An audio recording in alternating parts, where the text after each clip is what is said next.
Harper Audio presents Backstabber by Kimberley Chambers. Read by Annie Aldington. Prologue. It was a cold February evening. So bloody cold the car windscreens had started to freeze. Beads of sweat forming on his forehead. The man wanted to take off his crash helmet but daren't. How had it come to this, he mused, even though he already knew the answer. His brother had a screw loose, wasn't right in the head. He'd never been sane, truth be known. That was obvious, and it should have been dealt with.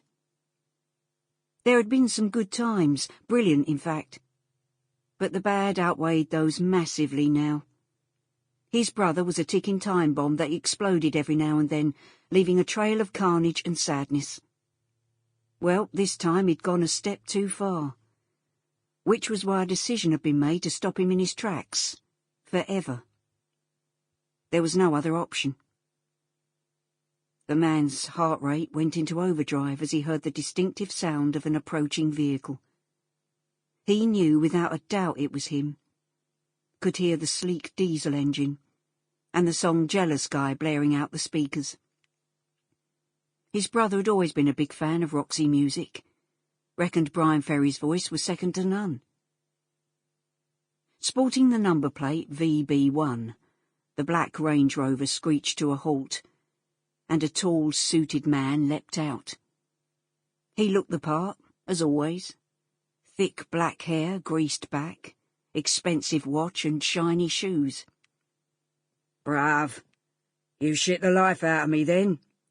Where's your motor? I'm pleased you called. Hands trembling. Michael Butler lifted the gun. I'm sorry, Vinny. I really am. But...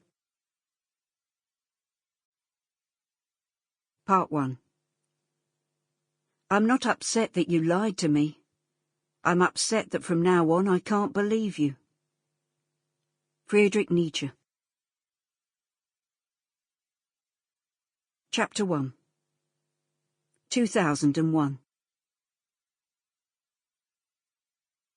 The envelope was one of those extra-large brown padded ones, and as Eddie Mitchell opened it, the putrid smell engulfed his nostrils with enough force to make him gag. What the hell? Vinny! Vinny! He bellowed. Having recently acquired premises along the A13 that would soon be opened as a casino, Vinny Butler strolled towards his and Eddie's office. What's up with you? You look like you've seen a ghost. And what's that terrible smell? Have a look for yourself. I ain't going back in there. Vinny looked in disbelief at the blood-stained box and the 2 dead rats inside. Both rodents' throats had been cut. Who the fuck sent that? I don't know, do I? Have a look at the postcode and see if there's a note. Eddie was petrified of rats, even dead ones, but he wasn't about to admit that to his new business partner. Vinny put his hand inside the envelope and pulled out a typewritten note. Deuteronomy, chapter 24, verse 16. Fathers shall not be put to death because of their children, nor shall children be put to death because of their fathers.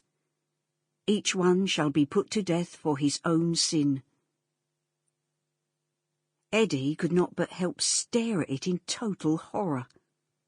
He had only bought the gaff less than a fortnight ago and hadn't overly broadcast their purchase yet. Perhaps it was meant for the previous owner. Not got our names on the envelope, has it? Vinny said. Don't talk bollocks, Vin. 3 days ago it was posted. From Poxy Romford. You had grief with anyone recently you haven't told me about? Don't you think I've had enough bleeding grief with all the incest bollocks and murder of my sacred aunt? I've been too busy holding my grieving messed-up family together to be getting up to no good. Rubbing the stubble of his chin as he usually did when deep in thought, Eddie Mitchell apologised. I'm sorry, mate. It's just worrying that we've already got grief and we ain't even open yet. It's obviously a quote from the Bible or something. But who would send shit like that? Oh, Sample complete. Ready to continue?